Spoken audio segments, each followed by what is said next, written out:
morning, guys. It's sun's up first thing in the morning. I done had a 2.5 hour ride. That's why the sun's up so high. We got us a flat top. That's what I like to call these loaders. This is the newer E model. The early newer E models with the flat top on. Anyways, we got a Rotobec grapple we're working on down here, and if you look,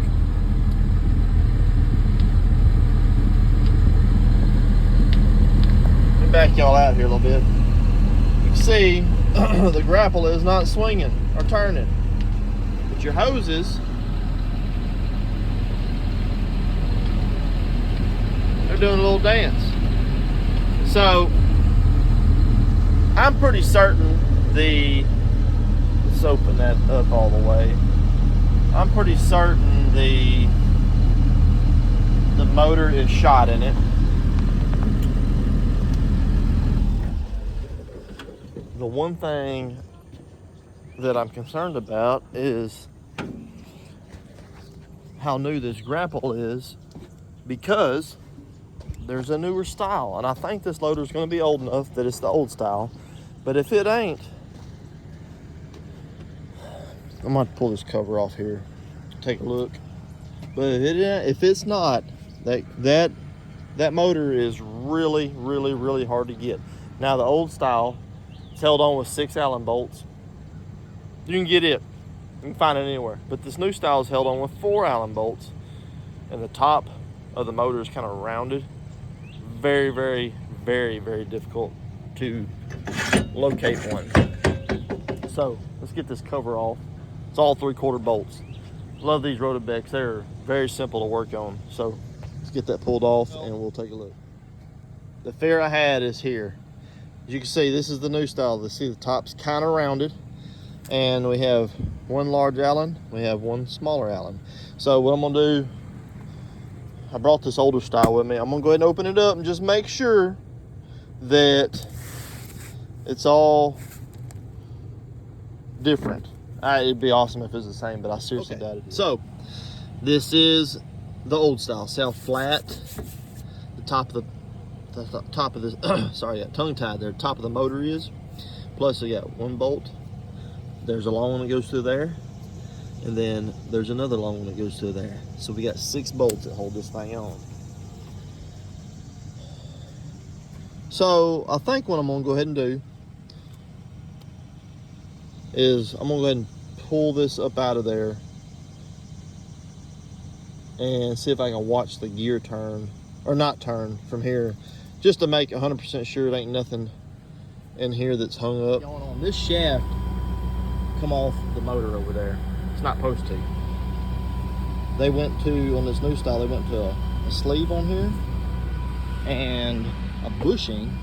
So the old style had a bearing in it. I've been cleaning that up because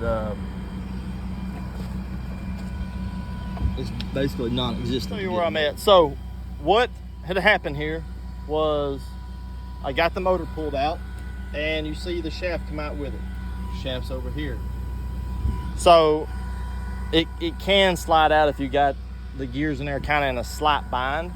No big deal, you can put it back together. But it wasn't the case. It was in a big bind, because on this new style motor, what they did, they got rid of there was a straight cut roller bearing in here on the old style. So this new style, they went to a bushing in there with a sleeve on the shaft like this. Okay, this bushing galled it up down there. You can see the lines in it. I've been working on it. I'm trying to get this cleaned up because, for the simple fact that it's extremely hard to get this new style motor. It's in high demand. Very hard. I had another customer, had one of the motors, these new style motors, go out, and it took a long while. And these new style motors have been a lot better to hold up versus the old one. So what I'm trying to do here is trying to clean this sleeve up. Got a pretty good job on it now. It's really slick. Put it in there a while ago. It had about halfway down, it had a little spot that hung up. I'm trying to get the customer up and going so he's not down with his loader for a long period of time. I got a little bit more work to do in here. Like I said, I'm doing what I can. I got my parts guy working on getting stuff. We don't have anything, so I'll get back with y'all.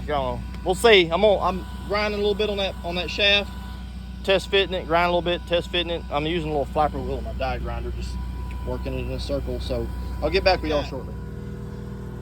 I got it machined down enough that it slides up in here beautifully. I mean, it's just slicker than glass. I got that cleaned up. I guess I got this cleaned up as good as it's gonna be because it fits. It fits good.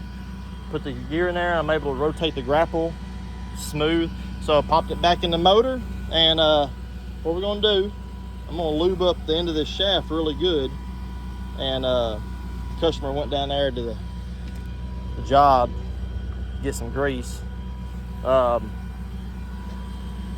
Just use theirs. I'm gonna slap her back in there. We're gonna see what she's gonna do here shortly. So you'll cross those fingers, because I got my parts guy still working on parts. He's not having any luck with it. So we're gonna find out here shortly. Find out. I think this is gonna be, we're gonna be in for a treat here. Oh, come on, baby. Come on.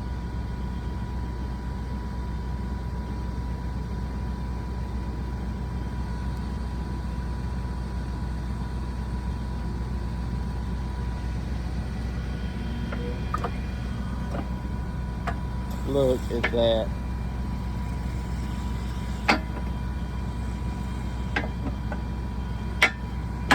Motherfucker, that makes me happy. All right, well, I'm sure it makes the customer happy even more. So we did some good there. We're gonna grease this thing up. This is the grease dirt for that bearing. We're gonna grease it. What do you think about that? I called Rotobec. I got some answers on that. I told them what I did to get them up and going, because I figured the last time I dealt with one of these motors, it took a while to get.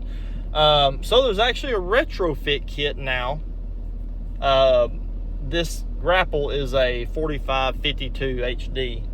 So they've had a couple of these failures, just like I just witnessed or just had on this grapple.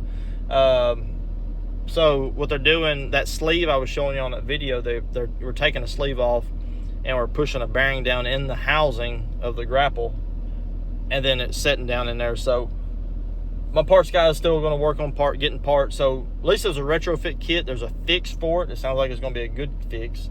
So currently they're up and going, but our next project, you can see that, I got to repack both of those grapple cylinders on this skidder. So it could be a fun day. Show you where I'm at. Got one rod out. Got her all set up on my wrench. These other are cutting me a log. We're gonna stick under here and support it. And I already got that gland loose too, and the pin out. So we're moving on good. So here shortly, I'll show y'all when we're breaking this dozer over here.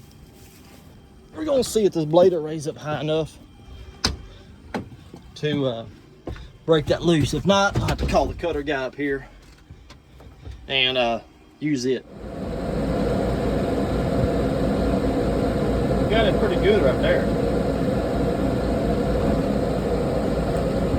And lock the park brake down. All right. Let's zoom in here. Get the blade straight. Oh, look at that.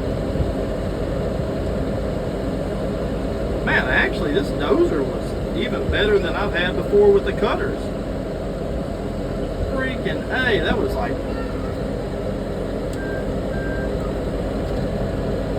hell yeah.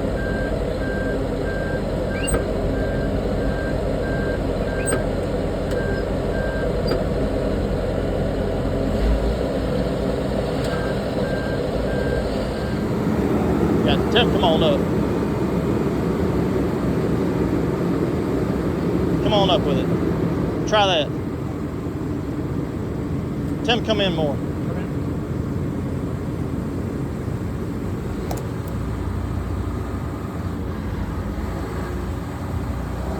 All right.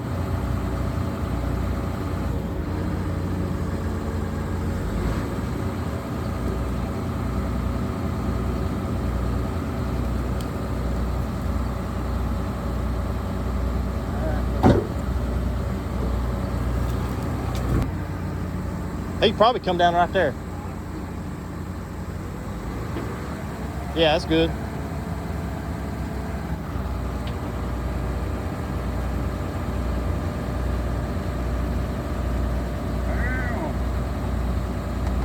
right.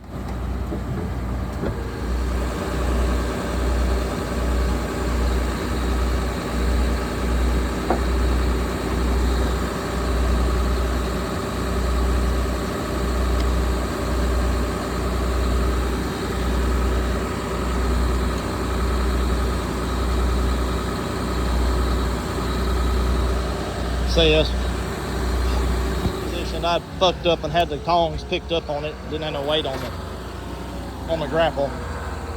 So we're gonna try again.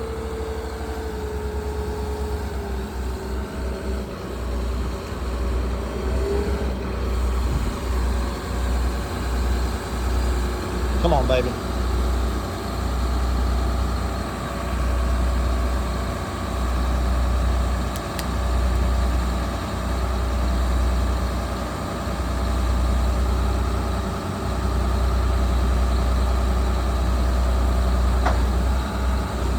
Oh God dang, that sucker's tight.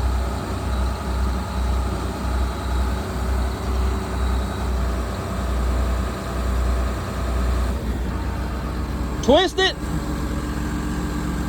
or tilt it.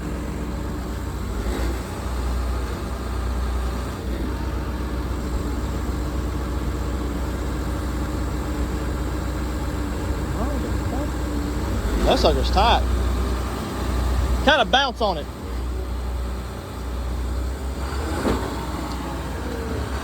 That sucker. Along to the last one. We got this piston hanging out just a little bit, so we're gonna raise the boom up, get the tong to open up, get the rod to go in just a little bit, and we'll get the gland on there and pull her up tight. Hell, we'll just watch it.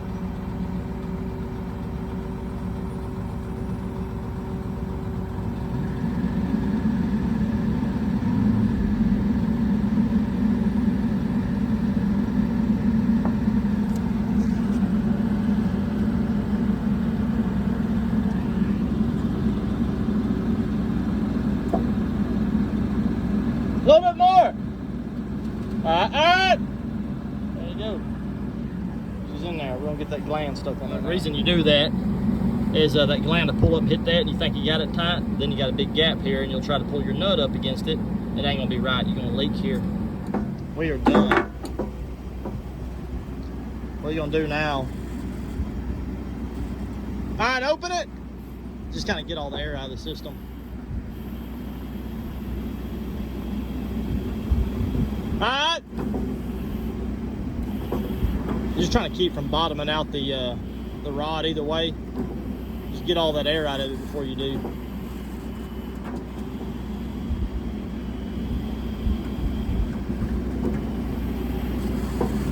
Alright, you can open it all the way.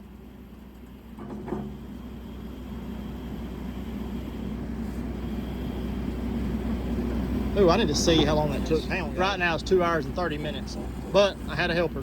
So by myself it took just a little bit longer, but that ain't bad at all. I mean, 2 of these grapple cylinders is not bad at all to do that quick. All right, that'll work. All right, boys, it's been a bit of a day down here in Buna. If you don't know where that is, you know where Silsby is. A little further east of that. All right, so we're at 219. Don't look at that temperature. That's not right. It's actually 92 outside. I don't know. I guess because wherever the sensor is, maybe up there. Oh, anyways, we're getting sidetracked. So we got the grapple cylinder done, as you've seen. I had to run down there and look at the loader that we were having the grapple issue with. The rotate was hung up. Had to run down and look at it because all of a sudden, just kind of like that, everything was kind of, the saw down was slow, the main boom up was slow. If your main boom up is slow on these loaders, either you are low pressure or something's wrong with your pump compensator and your regulator, or there's also a compensator spring in your main boom valve section that could be broken. But anyways, I'm not going too far off on that. So the saw was slow, the main boom up was slow, and the grapple close was slow. When I pulled the compensator out of the pump, the damn springs broke. I'm like, all right, whatever. So they got another loader. This loader here, as you see. This is a little bit older loader. They redid the swing gearbox here a while back on it, and they've been having issues. They've been fighting the swing gear bolts, the gear reduction bolts backing out. So I pulled the bolts out. They had grease on them. They're not going to stay. Cleaned all the grease off the bolts. Cleaned the bolt holes out to get all the grease out. And I'll show you out here. I red Loctited these bolts, run them in my impact till they touch pretty good, then torqued them. 339 is what they gotta be torqued to. So, and I marked them all so they can easily see if these bolts are backing off or not. I hope it didn't mess. I kind of hope they caught it early enough that it didn't really mess nothing up. But anyways, we've had a hell of a day out here. So, it's a little after 2. We are all packed up and we're heading to the house. So we got a 2.5 hour ride to the house. That's how long it took me to get here. This was 100 miles. I have to stop and get diesel. I'm about 2/3 of a tank right now, so I have to stop and get diesel. After that, it makes it 2.5 hours. So it's a long ride down here, and it's a lot of FM roads, that kind of stuff. But all right, we're gonna get on it. I'm done a lot sooner than I was expecting myself to get done today, so I'm gonna go to the house and relax. I mean, it'll be shit 4 something when I get there. So, all right, catch y'all later.